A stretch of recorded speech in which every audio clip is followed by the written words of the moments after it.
مستانگی، جو عشق، جو پیار، جو محبت میں نے سرکار مسعود ملت کے مریدوں میں دیکھا ہے وہ کہیں اور نظر نہیں آتا. اور یہ سچ ہے، یہ حقیقت ہے. اس لیے حضور کی تشریف آوری ہونے والی ہے. میرے بعد بھی آپ تقریر سنیں گے، حضرت کے رخ زیبا کی زیارت کریں گے. تھوڑی دیر مجھے برداشت کر لیجیے آپ. آئیے سب سے پہلے ساری کائنات کے مرکز عقیدت، غیاث دارین، موتی کونین، جناب محمد رسول اللہ صلی اللہ تعالی علیہ وسلم کی بارگاہ بے کس پناہ میں ہدیہ درود پاک پیش کریں اور بابا بلند پڑھیں. اللہم صلی علی سیدنا و نبینا و حبیبنا مولانا محمد بارک وسلم صلو علیہ صلاۃ و سلام علیک یا رسول اللہ، صلاۃ و سلام علیک یا حبیب اللہ صلی اللہ تعالی علیہ وسلم. اچھا، میں نے درود شریف پڑھنے کے لیے کہا ہے، تو آپ اس درود شریف کو سمجھتے کیا ہیں؟ کیا سمجھتے ہیں آپ درود شریف کو؟ درود شریف ایک ایسا عمل ہے، نماز اگر دکھاوے کے لیے پڑھی جائے نا تو نماز نہیں ہوگی. روزہ دکھاوے کے لیے رکھا جائے تو روزہ نہیں ہوگا. زکوٰۃ دکھاوے کے لیے دیا جائے تو زکوٰۃ ادا نہیں ہوگی. حج اگر دکھاوے کے لیے کیا جائے تو حج ادا نہیں ہوگا. کوئی بھی نیک عمل اگر دکھاوے کے لیے کیا جائے تو وہ عمل قابل قبول نہیں ہے. ایک عمل درود شریف پڑھنے کا ایسا ہے، اگر اسے دکھاوے کے لیے بھی پڑھا جائے پھر بھی اللہ اسے قبول فرماتا ہے. سمجھ رہے ہیں؟ میرے بعد شاعر اسلام حضرت سیف کانپوری کو سنا ہے آپ نے، پھر سنیں گے. ہندوستان کا وہ عظیم نعت خواں آپ کے سامنے ہے. یہ الگ بات ہے کہ مالدہ میں انٹری پہلی، لیکن انشاءاللہ بار بار آئیں گے. ہاں پتا ہے، درود شریف کہا جائے پڑھنے کو تو پڑھ لیا کرو. ایک حدیث سنو. میدان محشر جب قائم ہوگا نا تو فرشتے ایک گنہگار کو، ایک سیاہ کار کو، ایک اسیاں شیار کو، ایک خطاکار کو، ایک پاپی کو جہنم میں گھسیٹتے ہوئے لے جا رہے ہوں گے. اور وہ مصطفیٰ جان رحمت کو پکارتا ہوگا، یا رسول اللہ مدد کیجئے، یا رسول اللہ مدد کیجئے. ہم سب کے بابا حضرت آدم کی نظر پڑ جائے گی کہ یہ تو نبی آخر الزماں کا امتی ہے جو انہیں پکار رہا ہے.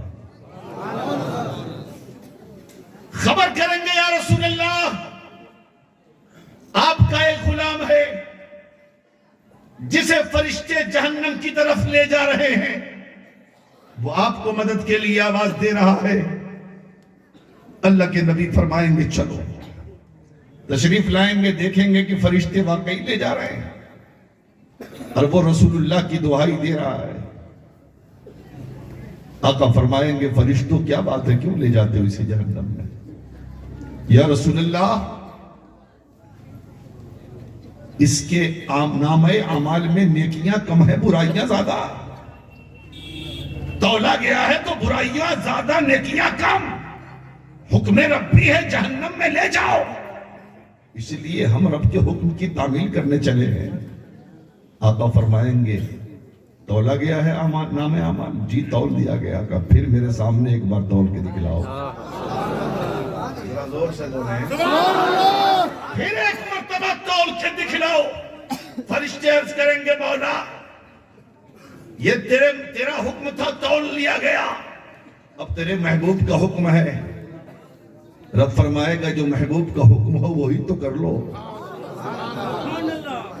اس لیے کہ آج تو شان محبوبی دکھائی جانے والی ہے. قیام میدان محشر کا مقصد ہی مصطفیٰ جان رحمت کی عظمت کو بتانا. سن رہے ہو؟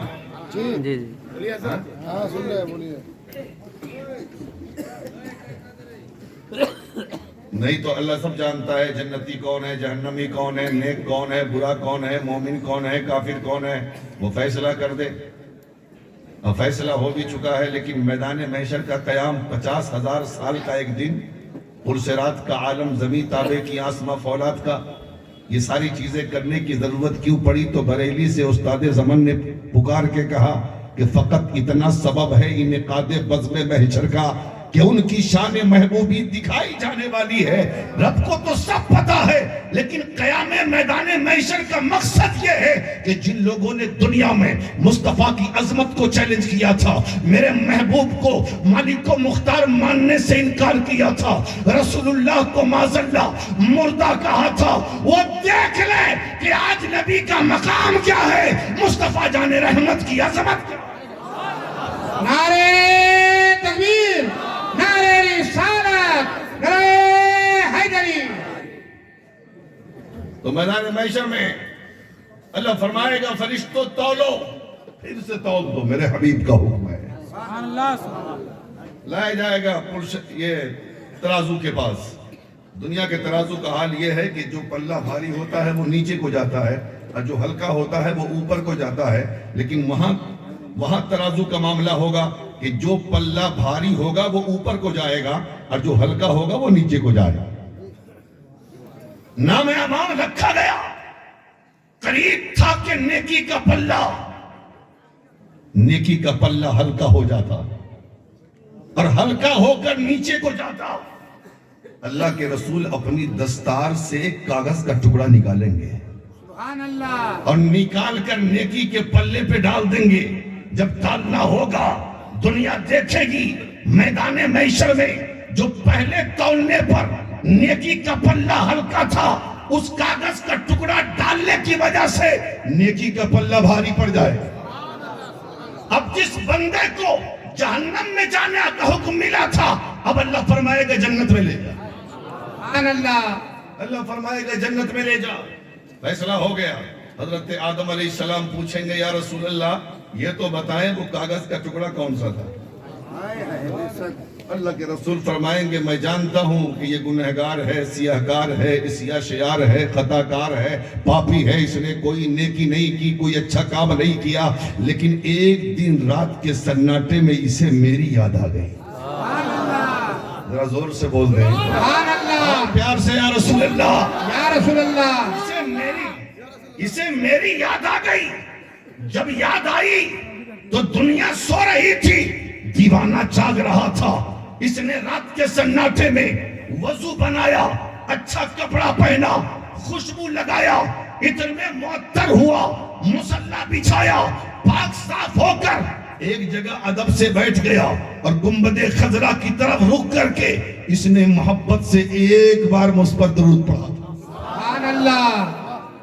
اور میں نے اس درود کو نوٹ کر لیا تھا۔ یہ کاغذ کا ٹکڑا کوئی عام ٹکڑا نہیں تھا، یہ اس کے پڑھے ہوئے درود کا ٹکڑا تھا جو میں نے ڈال دیا ہے تو نیکی کا پلہ بھاری ہو گیا۔ سبحان اللہ۔ اب بتاؤ مسلمانوں، جب ایک مرتبہ درود پڑھے تو وہ جنتی ہو جائے، تو جو مسلمان بار بار درود پڑھے وہ کتنا بڑا جنتی ہوگا۔ اس لیے جب درود پڑھنے کہا جائے نا تو درود پڑھ لیا کرو۔ ذرا زور سے پڑھ دو، ذرا اپنے انداز میں پڑھ لو۔ اللہم صلی علی سیدنا مولانا محمد وعلی آل سیدنا وعلی آل سیدنا مولانا محمد صلی اللہ تعالی علیہ وسلم۔ ان کے رخ صفا کی صفا کچھ نہ پوچھئے۔ نعت کا شعر ہے، سن لو، مصطفیٰ کی نعت ہے، بولتے رہو تاکہ گرمی آ جائے۔ ان کے رخ صفا کی صفا کچھ نہ پوچھئے، آئینہ خدا بخدا